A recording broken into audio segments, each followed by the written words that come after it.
Well, thank you, Jesse, for that introduction. And how is the sound? Can everybody hear me? How about up there in the peanut gallery? Is that okay? Well, it looks like we've only got a couple of empty seats here. This is a big group, and I've only given this to this large a group one other time, and it was not this nice a venue. So thank you all for coming. I'm going to speak to you tonight about glacial Arizona, a most interesting period. But when I ask someone, what do you know about Arizona during the glacial, the answer usually is they say, well, not too much or very little. This is a time period that people don't know much about. What people do know about the Ice Age are two things. It's the saber-toothed tiger and the woolly mammoth. We did have the saber-toothed tiger here during the glacial, but we did not have any woolly mammoths in Arizona during the glacial. What? We did have lots of mammoths, but they were not the woolly mammoth. The mammoth was very common here. We have over 100 localities where the remains of the Ice Age mammoth is found, but it was the larger friend, relative of the woolly mammoth, the Columbian mammoth. So the typical stereotype people have of the Ice Age goes something like this. Usually includes a frozen landscape, bitter cold wind blowing across the ice, primitive humans dressed in skins, crossing the ice, looking for food. Life is tough in the Ice Age, right? Very difficult. You're freezing to death just trying to keep warm. Well, this is a common way of looking at it, but it's totally wrong. This could not be further from the truth. The opposite is the truth. Today, Arizona is a hot, dry desert. During the glacial, it's cool and moist. It's a much more agreeable place to be for humans and animals, as we will see. Now, the misconception that people have arises from a fact. And that fact is that the mean annual temperatures during the glacial were way lower. Actually, during the glacial maximum, the mean annual temperature here in Arizona was 10 to 12 degrees Fahrenheit lower than now. And towards the end of the glacial, where we're going to be focusing tonight, the last few thousand years, the mean annual temperature was about 7 degrees Fahrenheit colder. So this gets people to think the way they think, but it's misleading. And the reason that that is misleading is that if you go across the state of Arizona today and you take the yearly overnight low temperature today in Arizona for a year, the average low temperature, and then you take the average daily high temperature across the state of Arizona today, the difference in the Ice Age was this. Notice the bottom is not moving. So the difference in the Ice Age, the winters were no worse than they are now. Some researchers, a few researchers, think the winters, the overnight lows were milder. But what we know for sure, the winters were no worse than now. The big difference, we did not have blistering hot summer days. We didn't have the hot summers. So what we had here was a climate regime. It was kind of like San Francisco. It was cool and moist. We didn't have the large swings between the overnight lows, and so it was much more agreeable than what we have now. So one thing that the lower temperatures did do was lowered the evaporation rate. And when you lower the evaporation rate, it's much wetter, even without more rain. So during the glacial, the evaporation rate is lower because of lower temperatures, and so it's much wetter. And I know we have some gardeners here, so they can tell you how much plants like water. So the wetter conditions produce much more vegetation. It's much more verdant. It's a green environment here. And that green environment, in turn, supports a huge population of animals.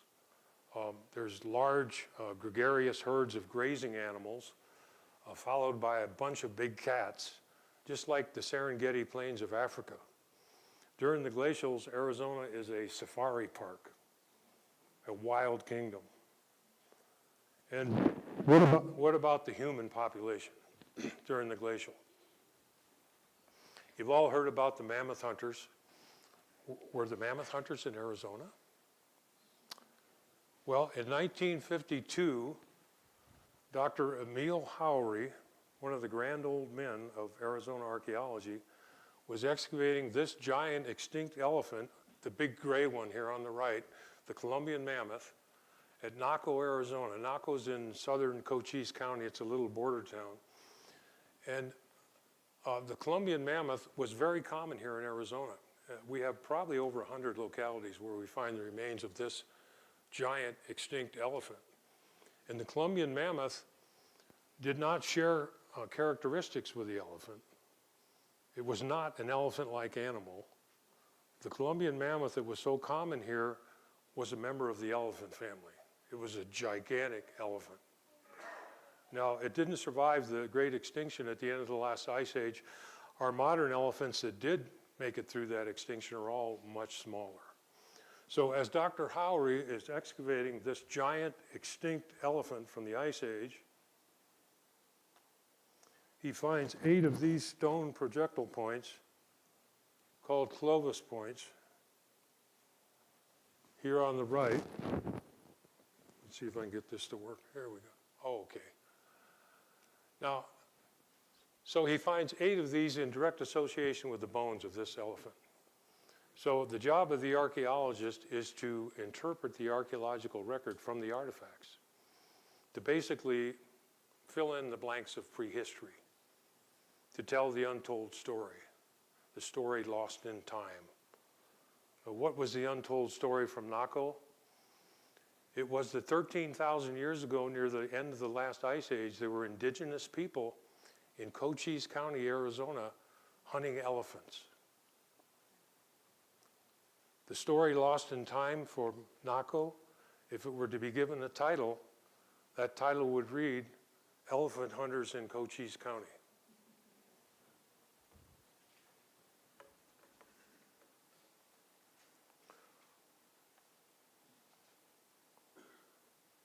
So let's start off by looking a brief look at what is an ice age.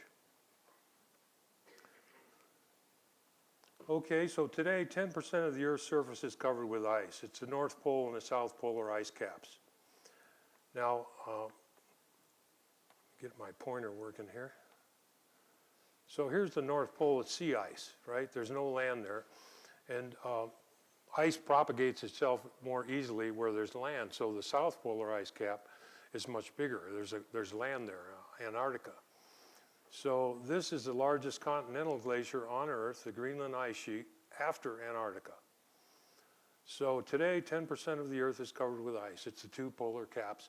Now there is some ice in alpine glaciers in the mountains around the world, but that doesn't amount to anything.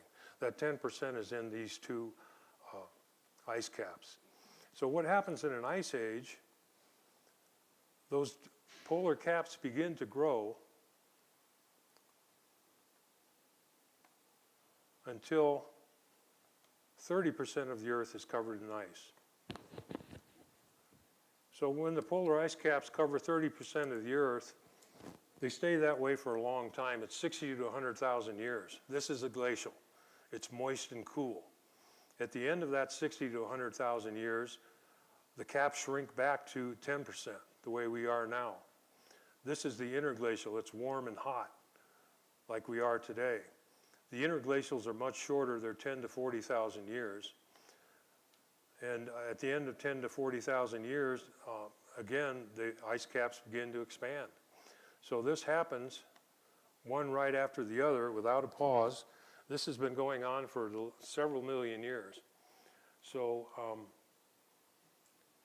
the average length of one of these cycles is 100,000 years. Now the length varies of the glacial and the interglacial, but the average is about 100,000 years.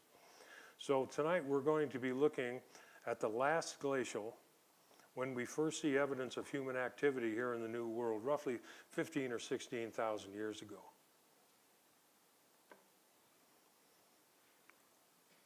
So this is what it looks like at full glacial. So here is, let me get my pointer going. So this is, again, is 30% coverage. Here's the North Pole sea ice. But come down here towards Europe, and the British Isles are completely covered with ice. The ice extends all the way down to about mid-France. Coming across the Atlantic here, it's about 1,200 miles, Newfoundland, Labrador, and somewhere in this area is New York City. So Central Park in New York City is under ice. And it's solid ice from there all the way north to the North Pole. This is the Laurentide ice sheet, and it's 2 miles thick. It's in places, it's 10,000 feet thick. Here's the furthest extent of that ice. This is the Kentucky-Ohio border. Ohio is completely covered in ice. But out here in the west where we are, the ice sheets hardly came into the northern states.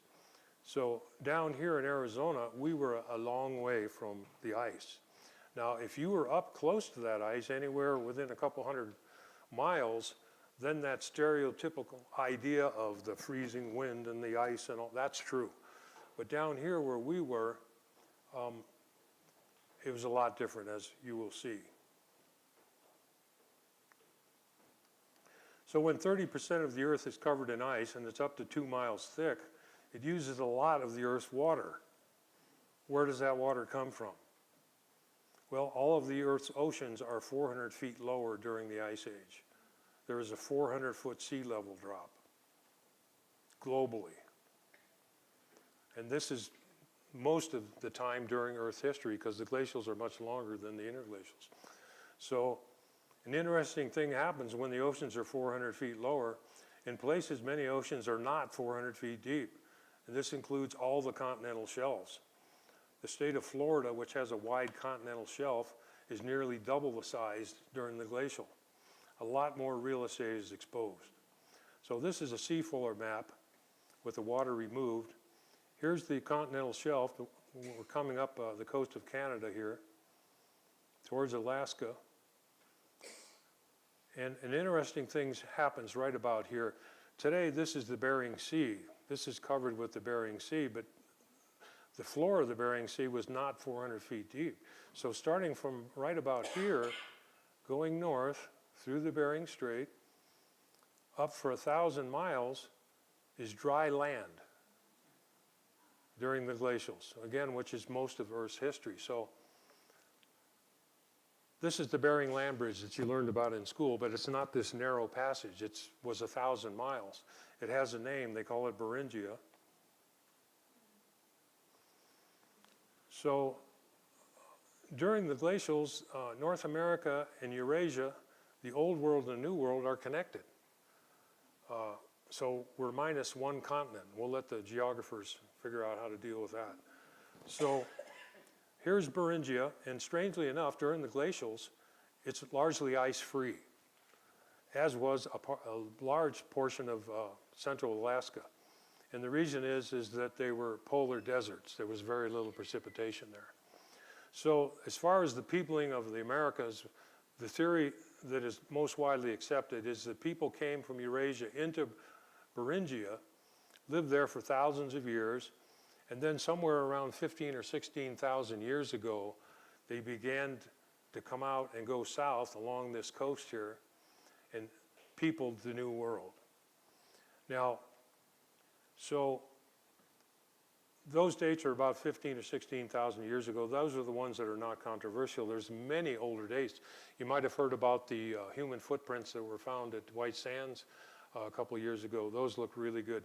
The genetic people think that eventually we're going to be able to push the peopling of the New World back 50,000 years.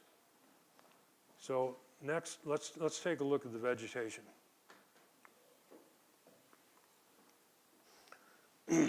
These are today's vegetation zones.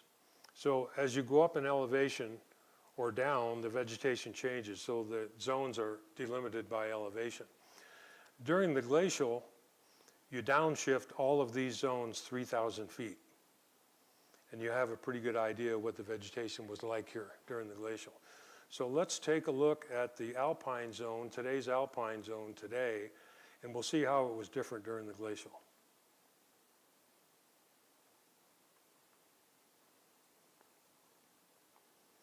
Okay, the alpine zone above 11,000 feet only exists in one place in Arizona, the San Francisco Peaks near Flagstaff.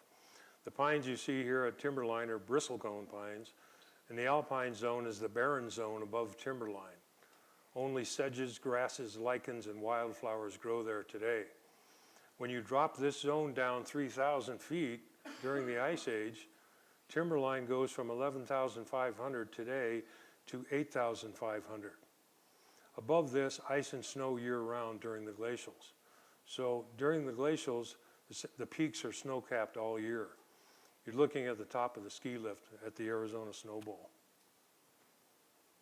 So we just looked at the uppermost zone. Let's look now at today's lowermost zone and see how that was different during the Ice Age.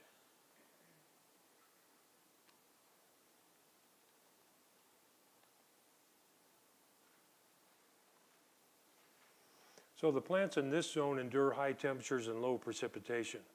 Here you're going to find all our Sonoran desert species: ocotillo, palo verde, mesquite, creosote, and cacti.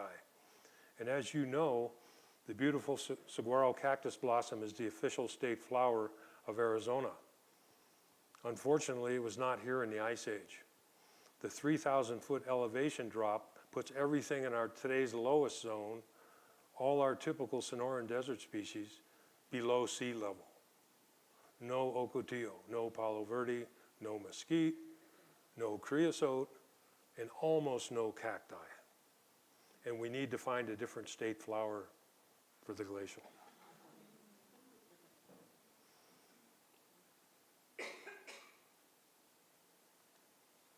So I said that all the present vegetation zones were 3,000 feet lower in the Ice Age, with one huge exception: the ponderosa pine forest in today's transition zone. The big exception is that the ponderosa was almost entirely absent during the Ice Age. There were hardly any here at all. During the Ice Ages, they migrate south into what today is Mexico and only return during these short, hot interglacials. They are a dry adapted pine, and apparently they do not like the wetter glacials.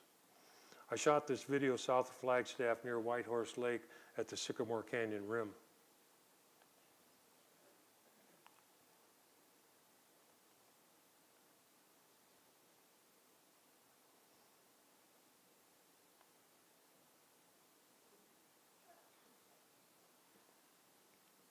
This is the San Pedro River Valley in Cochise County, southern Arizona. Here I want to talk a little bit about the effect of evaporation on rainfall. It was over 100 degrees when I shot this summer monsoon squall, but I can remember one day in Phoenix when it was over 120 and the airplanes couldn't take off at Sky Harbor. When rain falls through air that's that hot, a lot evaporates. In some cases, it all evaporates. None reaches the ground. And the ground is baking hot, so what does reach the ground boils off. Very little sinks into the ground today to charge the aquifers and bring up the water tables. Water tables today in Arizona are very low. So here's the big difference. A hot summer day in Ice Age Phoenix was not 115 or 117. It was in probably the low 80s. Here in Prescott, our hottest month is July. We average 87. During the glacials, it was probably in the upper 60s, probably room temperature during July. So the reason Arizona is classified as desert in the rest of the American Southwest is because the evaporation rate exceeds the precipitation rate. When you lower the temperatures in the Ice Age, the evaporation rate also drops by about 25% and possibly a lot more, resulting in much wetter conditions with the same amount of precipitation that we have today. You don't need higher rainfall to turn Arizona into a Garden of Eden. Just lower the evaporation rate. It creates a lot more effective moisture, much wetter conditions, a greener, richer environment without more rainfall. Very different from the hot, dry desert that we know today. Now, the current thinking is that we did get more rainfall during the glacial, but the estimates are all over the charts. They range from a little more than today to as much as double the amount of rain we get today. There's a big spread. So this is another area where our understanding is not very precise. Now, in the far distance is the town of Naco, here at the border. that we talked about in the introduction. So if you come from Naco up the San Pedro River Valley here for 20 miles to the town of Sierra Vista, which is just out of the picture here to the right, Arizona has 6 mammoth kill sites. That is sites where we find the remains of the extinct mammoth elephant associated with human artifacts, and those artifacts are Clovis points. This is the densest bunch of mammoth kill sites that I'm aware of in North America and possibly the world. So next we're going to see what happens when the water tables come up during the glacial. So 50,000 years ago, which was almost dead center middle of the last glacial, a giant fireball streaked across the Arizona sky. It was a nickel iron meteor or asteroid, about 150 feet across, traveling at 24,000 miles an hour, 10 times the speed of a bullet. The energy release that created from the impact explosion that created Meteor Crater was magnitudes, many magnitudes greater than the Hiroshima bomb. All life was extinguished probably within 10 or 15 miles instantly. But then an unusual thing began to happen. Very quickly, in a short period of time, Meteor Crater filled with water. And for 40,000 years, to the end of the glacial, about 10,000 years ago, Meteor Crater held a deep blue freshwater lake. Now today, from the rim of the crater to the floor is 500 feet. And today the water table is 180 feet below the floor of the crater. The water tables came up so much during the Ice Age that they broke the surface at the Coconino Sandstone, which is about halfway up. I think that's right in this area here.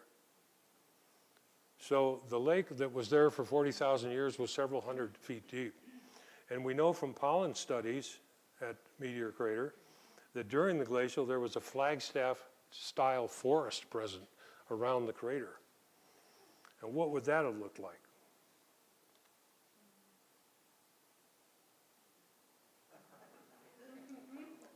So this is the Meteor Crater, Crater Lake, Oregon National Park.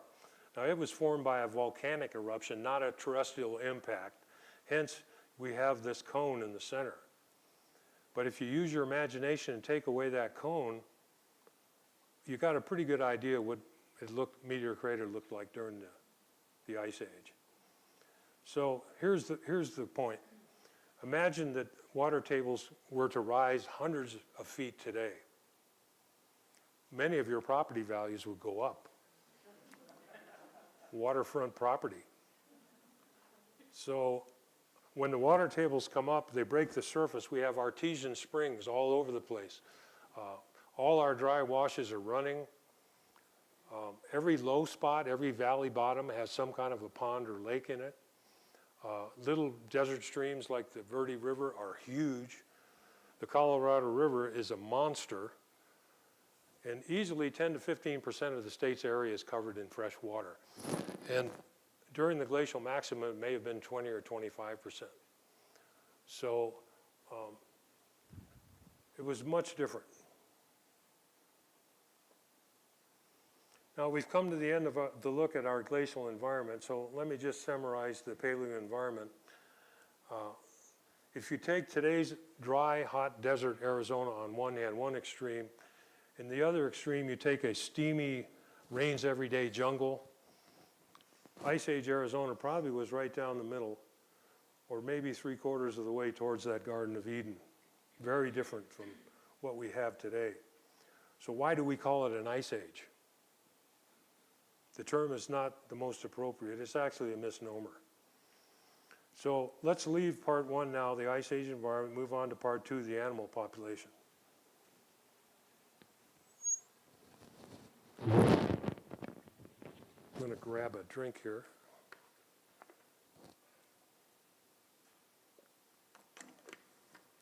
We're going to start with an animal that is pretty well known.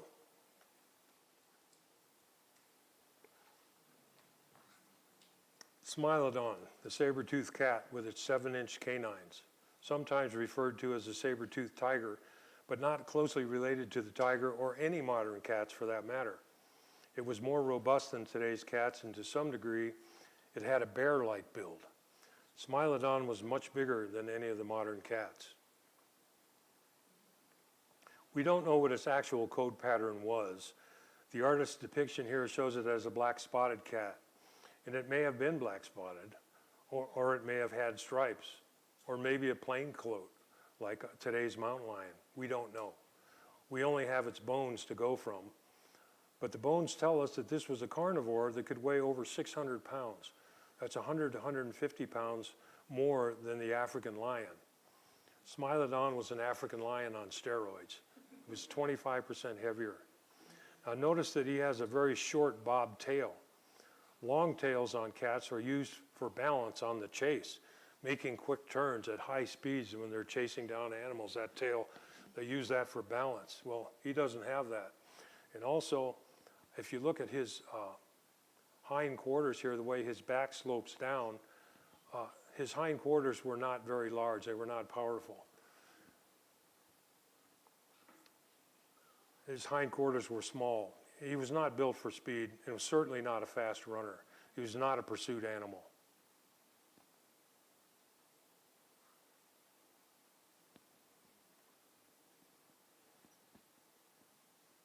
So it did not chase prey for any appreciable distance, and therefore did not go after prey in open areas or out on the plains. It was not a fast runner. More likely, he concealed himself in dense vegetation and ambushed forest-dwelling prey, like deer, tapir, or forest bison. It would use cover to ambush prey and was probably not a tree climber due to his heavy weight and no apparent climbing adaptations.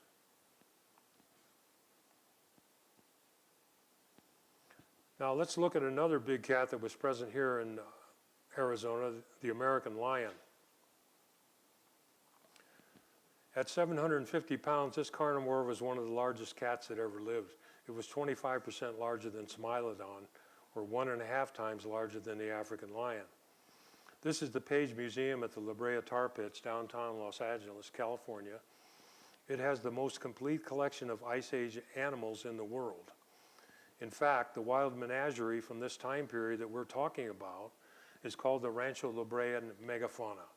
The term megafauna refers to a big game animal that weighs over 100 pounds.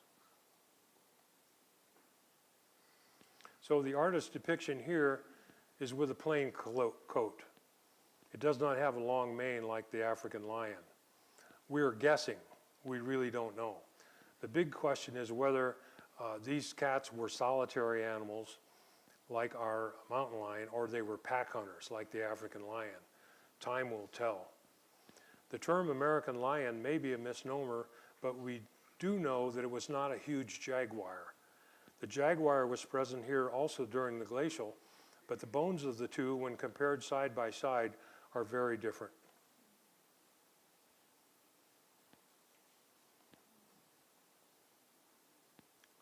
So here is the American lion on the left and Smilodon on the right, about to mix it up over a meal.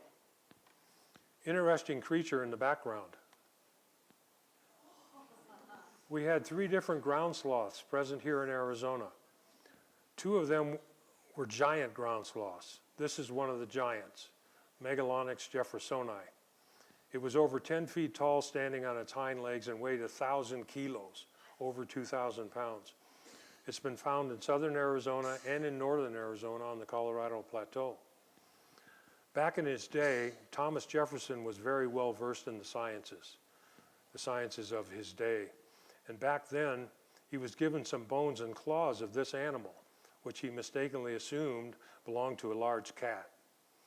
Now, he didn't believe in the extinction of species. This was a common view in science at that time.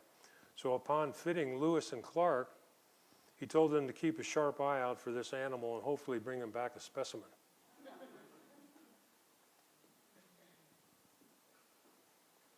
The most common of the 3 ground sloths found here in Arizona was also the smallest, the Shasta ground sloth, Nothrotheriops. It weighed somewhere between 500 and 1,000 pounds, and its remains have been found in Rampart Cave in the bottom of Grand Canyon. The dung layer in the floor of Rampart Cave was 20 feet thick and actually contained hair of this sloth and possibly bits of its hide. This is the way all three of the ground sloths looked. The only difference was in size. So the next slide, we're going to look at the most awesome predator of the Ice Age. Any guesses?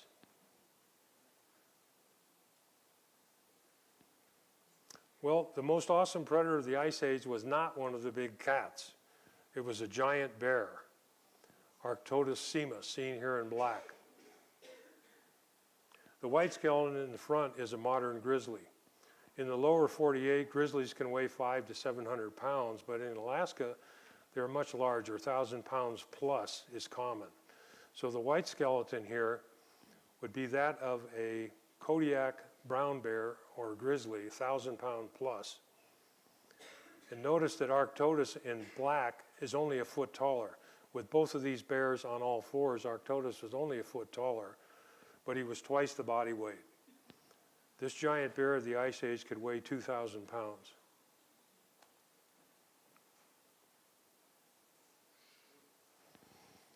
It was the largest bear ever known and may have been the largest carnivorous land mammal that ever lived in North America. It had a leaner build than the grizzly, longer legs, and was much faster than any modern bear. It was probably the fastest bear that ever lived. Estimates are that it could run perhaps as fast as 30 miles an hour plus. Now, the fastest a human has ever run, in comparison, an Olympic sprinter, is 24 miles an hour. So it's very likely that this discrepancy in speed would have ended badly for the Ice Age humans. But having said that, Ice Age people surely hunted in very large groups and probably with dogs.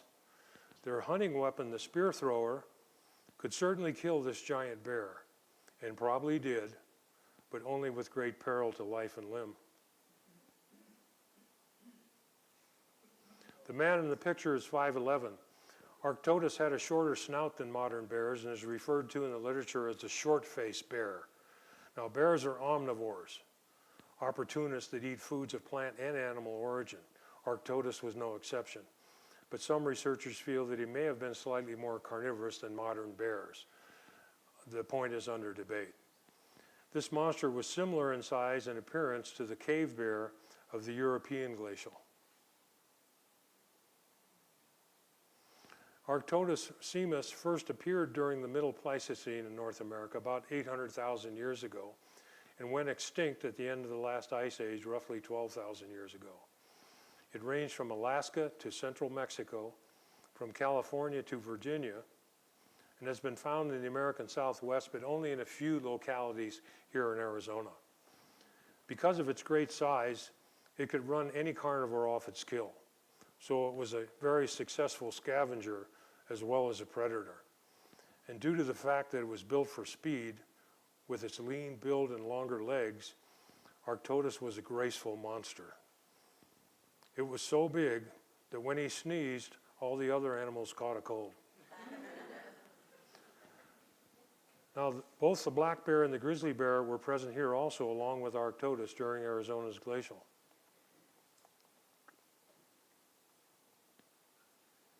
Let's move on to talk about the Columbian Mammoth seen here. Remains of this giant elephant have been found all over the state. It was very common. We have somewhere between 70 and 100, possibly over 100 mammoth localities here. And as I said earlier, it was a member of the elephant family. It was a gigantic, true elephant. Today, the largest land mammal on Earth is the African bush elephant. An average bull elephant, African elephant, can be over 10 feet tall and weigh 6 tons. That's 12,000 pounds. The Columbian mammoth could weigh 9 or 10 tons. That's 18 to 20,000 pounds, and can be as tall as 13 feet plus. Its tusks were commonly 10 to 11 feet long. The longest tusks ever found were 16 feet. Mammuthus columbi ranged from the northern U.S. as far south as Costa Rica. But strangely enough, it was not found in Canada, Alaska, or Beringia. There we had the smaller, cold-adapted woolly mammoth. So there were actually 3 different mammoths here during the glacial. the smaller cold-adapted woolly mammoth, which was not present in Arizona, the larger Columbian mammoth, the one we had in Arizona, and a third dwarf or pygmy mammoth, which only stood 5 feet tall, which was also not present in Arizona. So here in Arizona, we only had one of the 3 kinds of mammoth, the giant Columbian mammoth. No woolies, no pygmies in Arizona.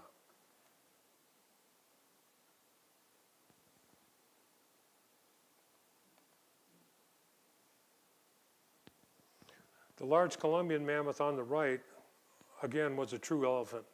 The elephant-like animal on the left is the smaller American mastodon, Mammut americanum. It was the size of today's Asian elephant, which is the smaller of our modern elephants. The mastodon was not common in Arizona. It's only known from 9 or 10 sites compared to 70 to 100 for the Columbian mammoth. So let me try to clarify. There were 3 types of mammoth during the glacial, but only one of them was found here in Arizona, the large Columbian mammoth. But here's where it gets confusing. Arizona did have 3 large creatures with tusks and trunks, but only one of them was a mammoth. What were the other 2? One is pictured here, the American mastodon. The third large animal with a trunk and tusk was the gomphotherium, which I don't have a picture of. It was similar in size and appearance to the mastodon, was also an elephant-like animal, not a true elephant like the mammoth. Now there's no debate that the large Ice Age elephant, the Columbian mammoth, was hunted by Arizona's glacial people, as was the mastodon. The gomphotherium most likely was also, but right now we have no evidence for hunting of the gomphotherium. Now notice the small ears on this Columbian mammoth. The ears on the modern African elephant are 4 times as large. Now all elephants' ears are loaded with blood vessels. So when the African elephant flaps his big ears, they become radiators for cooling. The mammoth was adapted for a cool environment. He did not need big ears for cooling. The mammoth also had this large dome on the top of his skull that modern elephants do not have. And for the mammoth's tusks, they initially extend outward from the head and then curve back inward and up at the tips, different from modern elephants and nearly twice as long.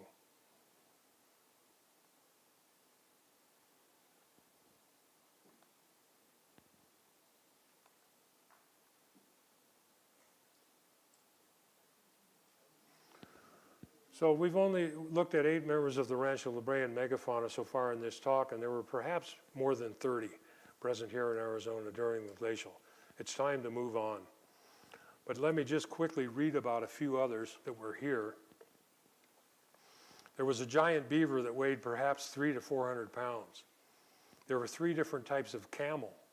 The largest was 8 feet to the top of its skull. It looked like the single-humped Arabian dromedary. The other 2 were smaller and resembled the South American llama. There were at least 3 types and sizes of horse. There was a shrub ox, a woodland musk ox, both different from today's Arctic musk ox. There was a tapir in Arizona, 1.5 times larger than the modern tapir, but not the giant tapir that was found outside of Arizona. There was a cheetah-like cat, which probably resembled a snow leopard rather than the African cheetah. Today's mountain lion and jaguar were here, along with the saber-tooth, the American lion, and the snow leopard. The Ice Age wolf, known as the dire wolf, was larger and more robust than modern wolves, as was the bison. And lastly, there was a giant condor with a 12-foot wingspan, one of the largest known birds of flight.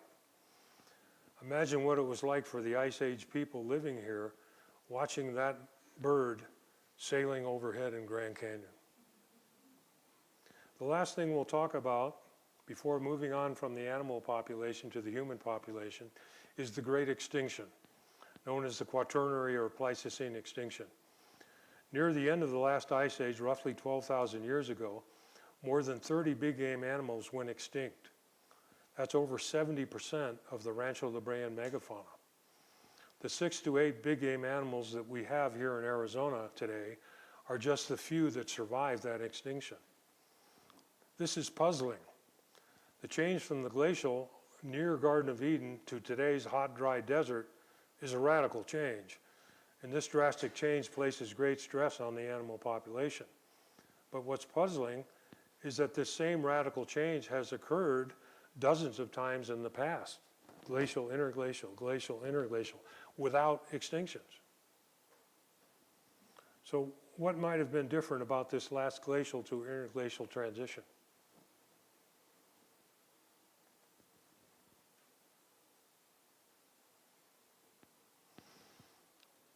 As a student in the 1980s, I worked with these two men. It's Dr. Larry Agenbrod on the left and Dr. Paul S. Martin on the right at Bechan Cave, southern Utah, where I took this picture. Both have passed away. Dr. Paul S. Martin on the right was a geoscientist from Tucson who in 1967 popularized a theory known as overkill, which says that there was a new predator here at the end of the last glacial-interglacial transition, a predator that was not present during any of the many previous transitions. What new predator could that have been? It was us, humans. Hunting pressure from newly arrived humans in combination with the drastic environmental change caused the extinction. So Paul S. Martin didn't actually come up with that theory. It had been around for a while, but he's the one that popularized it. So there's another good Arizona connection for the peopling of the Americas.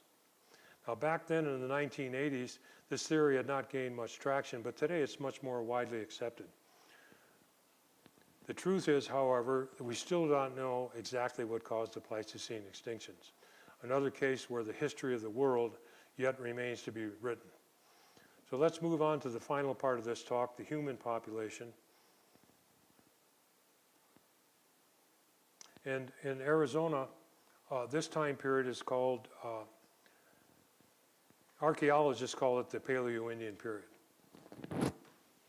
I'm going to see if I can grab a drink without disturbing this. That's my microphone is reacting to that speaker, I think.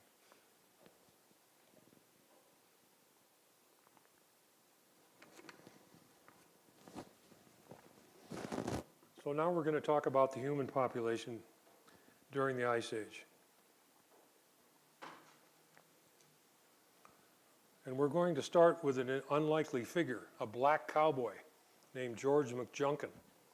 He was born into slavery in Texas in the 1850s. Near the end of the Civil War in 1865, the Union Army came into Texas and freed the slaves. So George grew up working many different jobs. His father was a blacksmith, and so he learned to be a very good blacksmith. He worked for the freight haulers as a mule skinner on their 20-mule team wagons. He was a buffalo hunter when the bison still covered the plains.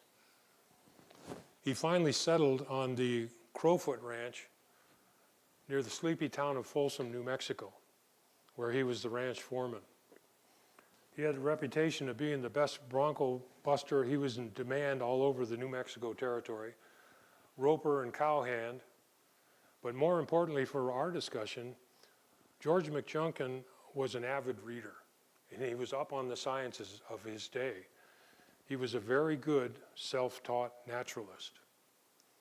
So one hot August day in 1908, it rained 13 inches near Folsom, New Mexico. The little town of Folsom was mostly washed away. It was a catastrophic flood. There were 13 deaths. So when the waters receded, George was out surveying the damage, mending fences and so forth, when he noticed huge bones that had been exposed by the flood.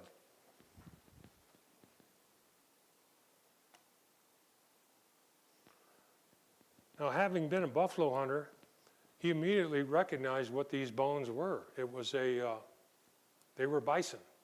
This was an animal that he knew very well, from nose to tail and every inch in between, having been a buffalo hunter.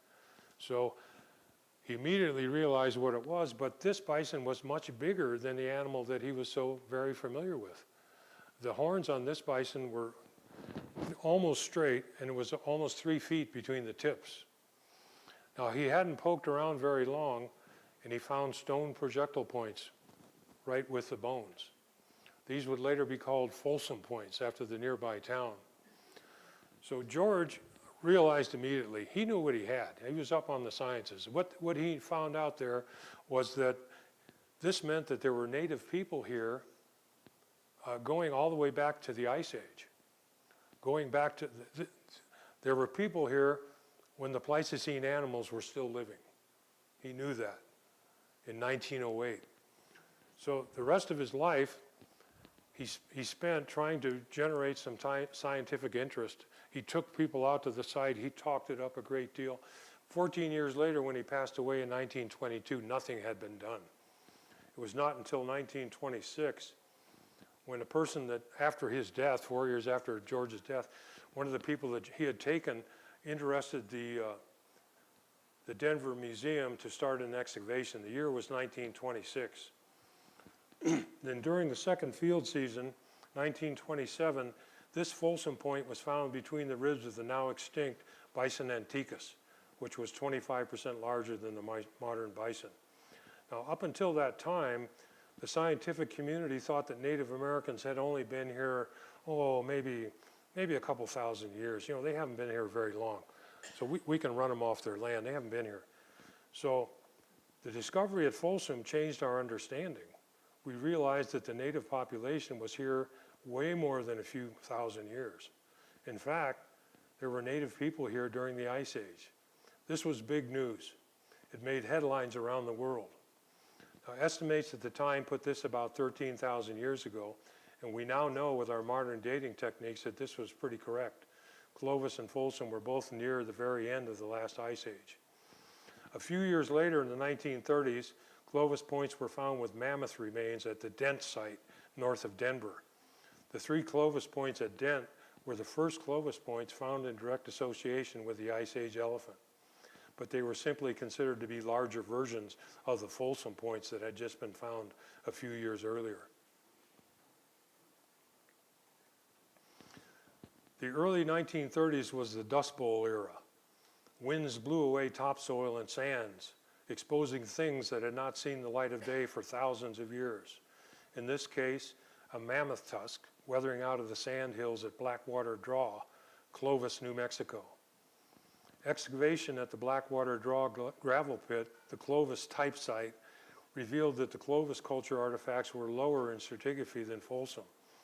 Thus, Clovis was older than Folsom, and Clovis was associated with a full range of Ice Age animals, the mammoth and all the rest, while Folsom was only associated with bison anticus, a giant buffalo that survived the Great Extinction for several years, several thousand years, after all the other animals went extinct.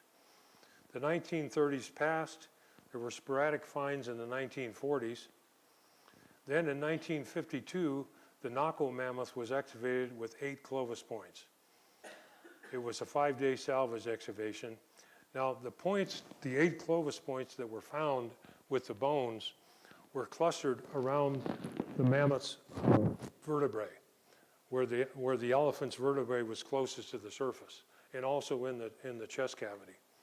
So if you think about it, if you would have to strike this animal in the spinal column to drop it, or a vital organ, and it's very difficult to get a spear into that, to penetrate that far into the vital organs. So to have any success in the hunt, preferably the elephant is struck in the spinal column, dropping it immediately. If it drops in a foot of water, that's where it's butchered. You're not going to move it. When Ice Age elephants were butchered, the bones were often stacked in piles, and chipped stone flakes and stone tools used in the butchering are present. Clovis people used bifaces for butchering. These were sharpened as needed during the butchering, leaving lots of chipped stone flakes at the carcasses. None of that evidence was present here at Naco, suggesting that the Naco mammoth was one that was definitely attacked. It was 8 Clovis points, but unsuccessfully. There was no butchering. It got away. So it looks like the Ice Age hunters in this case went home without dinner. They were not able to eat mammoth steak, at least not from this animal. Now, while at Naco, the excavators learned from a local rancher, Ed Lehner, that there was a similar situation at his ranch 11 miles away where large bones were exposed deep in an arroyo.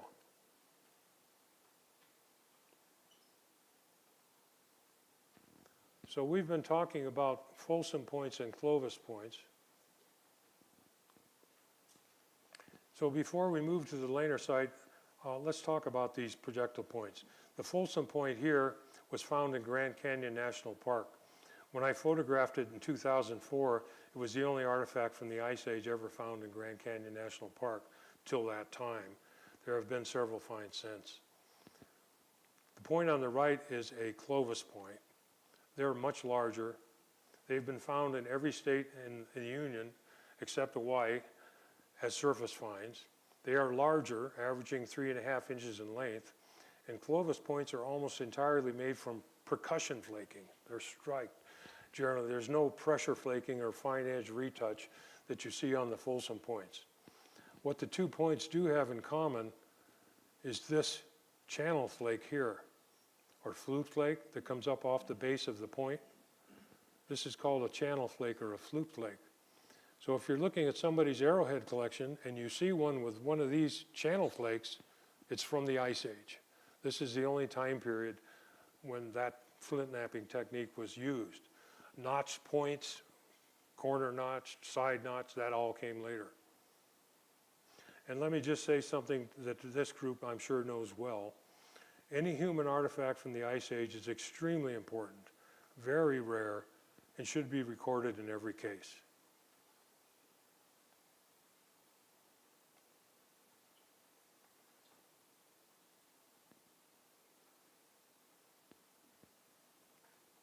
At the Lanier Mammoth kill site, the remains of 12 mammoths, horse, bison, and tapir were excavated along with 13 Clovis points. Today, the area is semi-arid grassland with mesquite and blackbush. During the glacials, this dry wash was a permanent stream lined with a gallery forest of pine, ash, alder, and walnut. Now, all 12 of the mammoths were calves, or immature young adults. Going after a 20,000-pound angry bull mammoth with 15-foot tusks would be very, very dangerous, or more likely, a suicide endeavor. So none of the 20 or so mammoths in all of Arizona's 6 kill sites are adult bulls.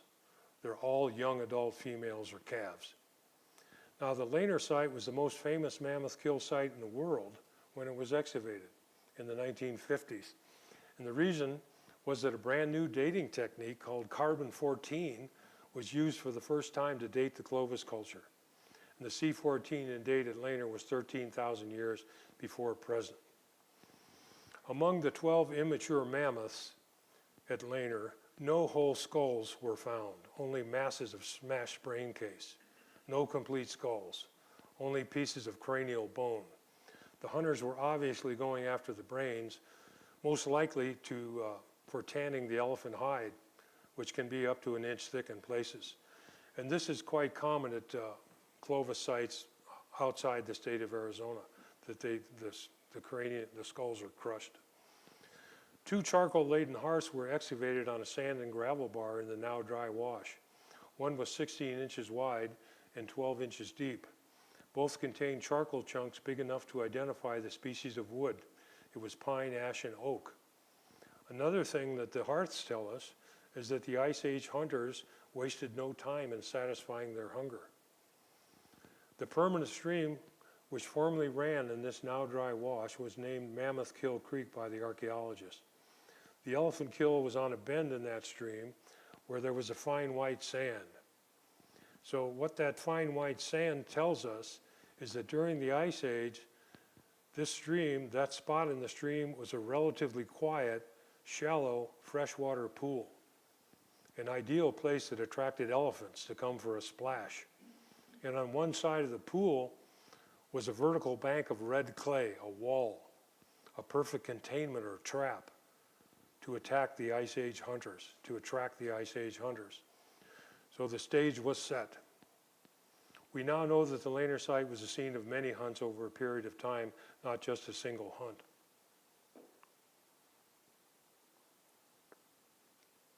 The last site we'll visit is Murray Springs.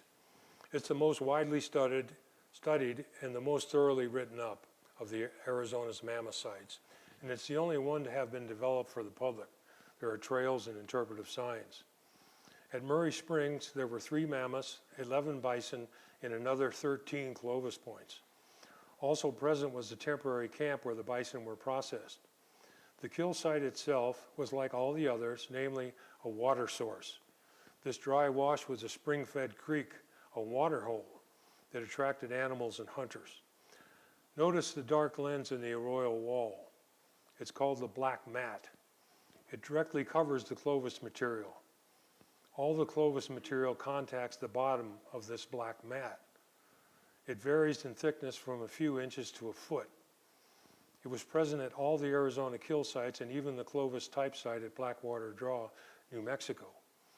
It was deposited during a 1,200-year time span, which geologists call the Younger Dryas. It's made up of a dark organic material representing a return to cooler, wetter conditions. Now, to understand this, you have to realize that the glacial maximum was 25,000 to 18,000 years ago, 7,000 years of the coolest and wettest environment of the last glacial, 25,000 to 18,000 years ago.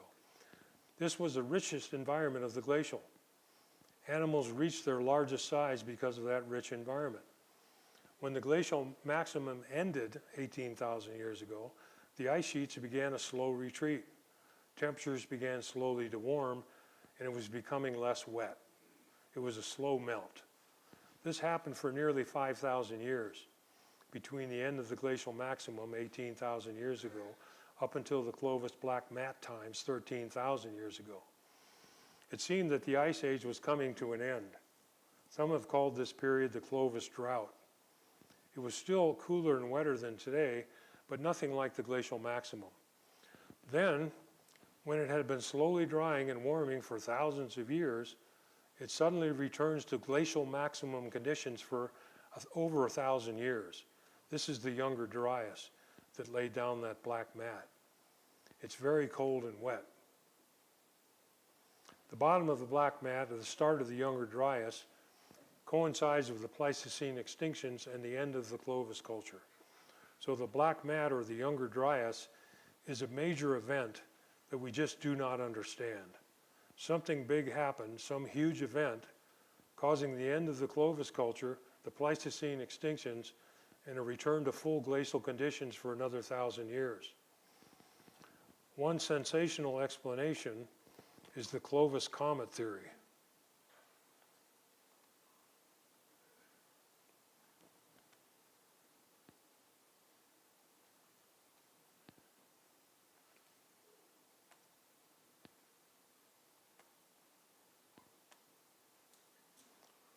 The correct name for the Clovis comet theory is the Younger Dryas extraterrestrial impact hypothesis. It says that a very large comet or asteroid several kilometers across crashed into or exploded above the ice sheets 11,000 years ago, somewhere in this area around Labrador. It sent massive amounts of glacial meltwater, fresh water, into the North Atlantic, possibly 5 to 10 times the volume of water in today's Great Lakes. It changed ocean circulation globally. The shock wave set forests ablaze, caused the megafauna extinction, and ended the Clovis culture. What is the evidence? Analysis of the black mat showed extraterrestrial impact markers like iridium, nanodiamonds, etc. But other researchers have looked at the black mat and found no such evidence. The Clovis comet theory remains very controversial, but has gained some traction.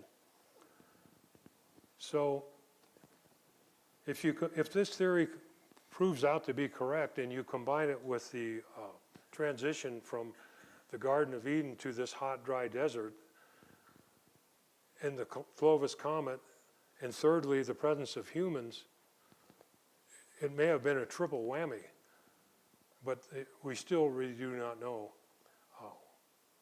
what caused these great extinctions. Time will tell.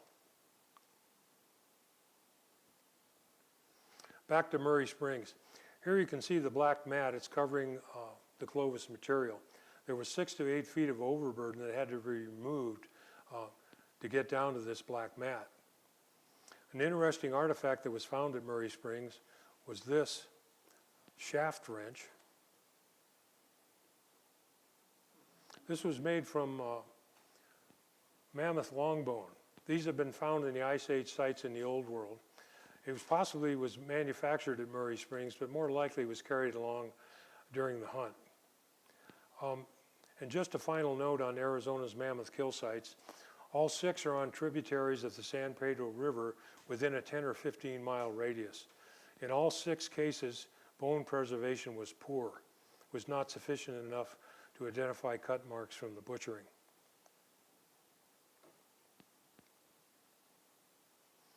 I used the term arrowhead before. Projectile point is the term that professional archaeologists use. Why? Because the bow and arrow is pretty recent introduction. In the American Southwest, it was introduced sometime after Christ, probably around 500 AD. Prior to that, for at least 15,000 years, all through the Ice Age, a weapon called the spear thrower was used. Now, when you throw a spear, your arm is a lever. The spear thrower makes your arm, the lever, 2 feet longer, producing greater speed, up to 125 miles an hour and tremendous thrust. It's also called the atlatl, which is an Aztec word. One of the Spanish chroniclers wrote that with the atlatl, an Aztec warrior could throw a spear completely through a Spaniard that was wearing a coat of mail.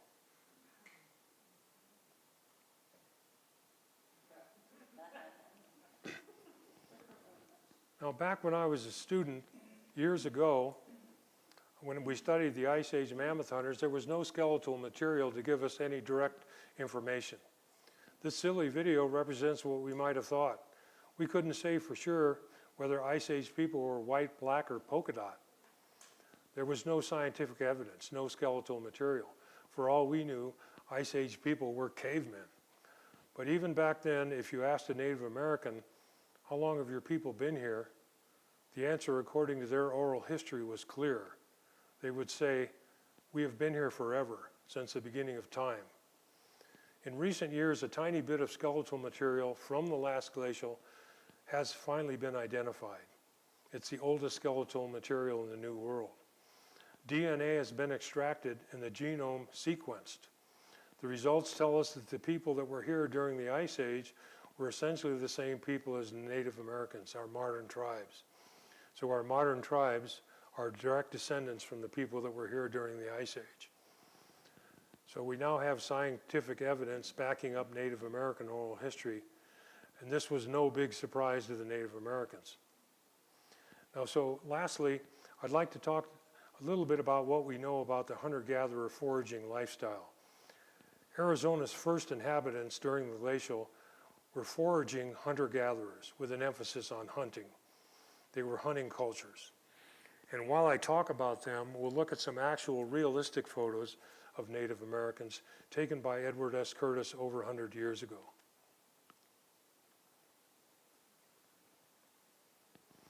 I mentioned that we still have hardly any skeletal material from the Ice Age here in the New World. This is not the case in the Old World. Ice Age skeletal material is abundant and has been studied. The injuries seen on the Ice Age bones there in the Old World are similar to the injuries that suffered by modern rodeo cowboys. What would an Ice Age hunter have in common with a Prescott rodeo cowboy? It seems that they both get thrown around by large animals. What do we know about band size? How big were the groups of people in Ice Age Arizona? One of the largest elephants butchered in Arizona was at Murray Springs. It was a sexually mature young adult cow. It likely yielded 4,500 pounds of meat. How many people would it take to carry away that load of meat? Probably 50 to 70. Now, if the meat were dried, the weight would be reduced to 900 pounds and probably could be carried by 10 or 15 people. Band size is limited by the carrying capacity of the environment. And we know that Ice Age Arizona was an extremely rich environment. So the band size, the groups of people here may have been exceeded 100, maybe 150. And speaking of meat, what do we know about their diets? Lewis Binford and others have shown that the only people who depend entirely on animal foods are in the Arctic. And this is not by choice. There's no plant food for 9 months of the year. In more moderate climates, hunter-gatherers eat upwards of 70% plus plant foods. This is borne out in coprolite studies as well, and coprolite is a term for fossilized human feces that is found in excavations. There's also been studies of contemporary hunter-gatherers such as the Kung Bushmen. It was found that they consume 100 grams of fiber a day, 4 times what we consume. Fiber is only found in plant foods. All foods of animal origin have no fiber, 0. Now, they definitely were not vegetarian, don't get me wrong, but wild meats are very different from today's factory farm pork, beef, and chicken, which is available in our supermarkets. And even hunting cultures consume 4 times as much fiber as we do. The 3 main diseases that kill us are heart disease, diabetes, and cancers. These are chronic diseases related to our unhealthy, rich Western diet and sedentary lifestyle. We die from diseases of affluence. These diseases are almost entirely unknown among hunter-gatherers due to their healthier diet and lifestyle. Hunter-gatherers live outside, not in buildings or houses as we do, and they pursue an extremely active lifestyle. Running plays a big part in all indigenous cultures. And the diet also puts them in tremendous physical conditioning, their diet and lifestyle. So people here in Ice Age Arizona definitely had a healthier diet and lifestyle than we do. So you would therefore expect that they should have had a longer life expectancy, but they did not. Living into your late 30s or early 40s is the average. Hunter-gatherers in their 60s are rare. They die from infectious diseases due to lack of antibiotics. Complications from childbirth are high. Infant mortality rates in general are high. Another factor that limits their longevity is dental attrition, tooth wear. Indigenous people use their teeth like another set of hands for chewing hides, etc. In time, the enamel and dentine wear away, exposing the pulp chamber. This results in an abscess, which can be life-threatening. So living into your 40s meant considerable tooth loss and subsequent difficulty nourishing yourself and slow decline. Let's talk for a moment about social organization. A good way to do that is to contrast the social organization of our modern societies to that of the indigenous hunter-gatherer. In our modern capitalist societies, we have winners and losers. We have haves and have-nots. Some people with a lot, some people with nothing, and all levels in between. You'll see a man with a Maserati in the garage of his mansion and another man sleeping under a bridge. Our society is highly stratified because the distribution of wealth is unequal. Status and class are determined to a large extent by wealth. Wealth is power. This is not the case for the indigenous hunter-gatherers. This is probably a good time to define hunter-gatherer.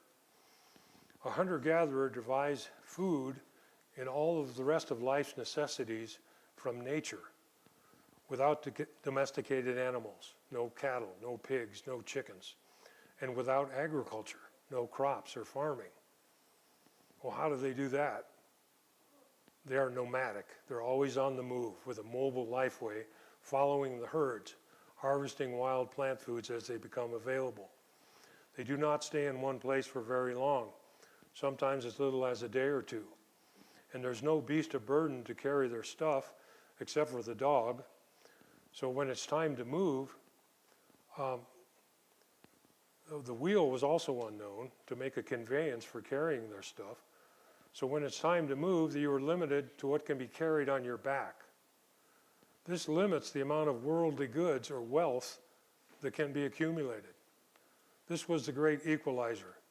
The distribution of wealth is equal. No one has a lot more stuff than anyone else. This social organization is called egalitarian, very different from what we have. Now, there were people with higher and lower status, but status was not determined by the accumulation of worldly goods, money in the bank, or who has the largest collection of shiny objects. other factors such as how good a hunter you are, how generous you are when you bring a kill into camp, how much of your stuff you give away, how good an organizer you are when it's time to move, how well you know native plants for healing, etc., etc. Leadership is fluid, and if you're unhappy, you can break off and start your own band. On that note, we have come to the end of my talk, and I hope that you might agree Ice Age Arizona was a true lost world, very different from what you may have imagined. Calling this fascinating time period the Ice Age is really misleading. I should change the name of this talk to Ice Age Arizona, not what you thunk. It was not the cold, harsh place at all. On the contrary, it was a much more agreeable place to live than this hot, dry desert. So let me conclude by saying to anyone here who is interested in filling in the blanks of prehistory and telling the untold stories, the stories lost in time, I'll leave you with these words.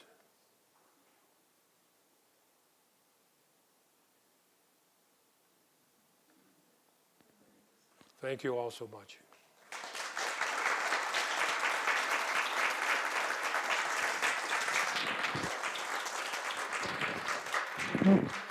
If anybody has to leave, don't be bashful, you know. Thank you all again for coming. I think we have time for just a couple questions. I'll give you a couple of minutes. And Dick, if you don't mind repeating the question into the mic so the folks watching it can You betcha. hear. Yeah. Yes, sir. Oh, can you give him the mic? Maybe? I can to some extent. Because my hearing aids are on order. Okay. If not, I can repeat the question. Could you comment on the Solutrean hypothesis, or these sites in the Americas that significantly predate Clovis? The Solutrean hypothesis, probably most of these people here don't know about that. The Solutrean people were the people in Europe that did the cave paintings that you've all seen.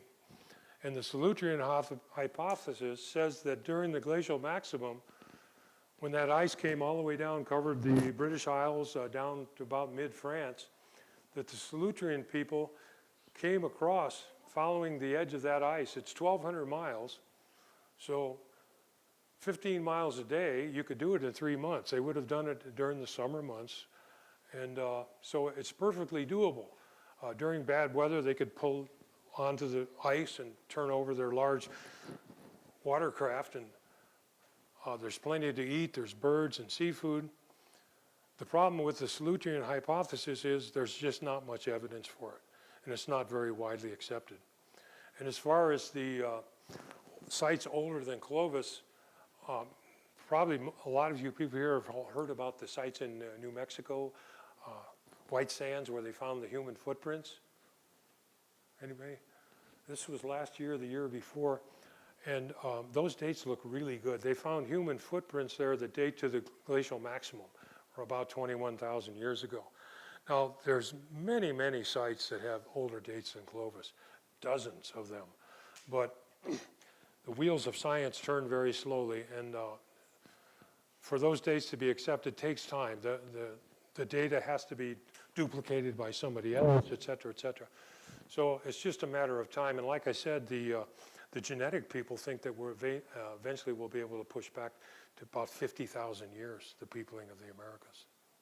There are sites in Brazil that have strong dates older than that. Yes, let's see, you're probably talking about Monteverde, which is in Chile. That was one of the first sites that really broke the Clovis first. Those sites in Minas Gerais, those are 60,000+ years old. There's guys even in the Los Angeles basin that say they have mastodon bones that show butchering that are 125,000. Give him the microphone. Here, I need to talk to you afterwards. Okay. Because I'd like to get a link to that. Yeah. Let's take one more general question, and then I think if you'd like to ask Dick questions afterward, he'll stick around for a little bit. Any other questions? Brian? Did those people have any use for the tusks from those animals? Use for the what? The tusks of the big animals? Yes. there's a lot of evidence for that in the old world. Here in the new world, there's not much, but there is some. They used the ivory. At some of the Clovis sites, we found pieces of ivory about this thick, about that long. They're beveled on both ends. We think that that possibly was the part of the spear thrower that they used. The atlatl, you know, the atlatl was two-piece. It was a spear, had feathers on the end, but then there was a short foreshaft that was stuck into the end of the spear. And we think that they used mammoth ivory as the foreshafts sometimes. Now, all the Clovis sites here in Arizona were discovered 40 to 50 years ago. There's been nothing new. And archaeological techniques have improved over the last 40 or 50 years. So thank you all one more time for coming. We've opened up the art gallery again if you want a chance to see the jewelry show. And one more round of applause for Dick Ryan. We have a hat for him. Oh, you know what? I'll take a white one. Can you give me a white one? Yeah. Okay. So thank you all so much. Have a good night.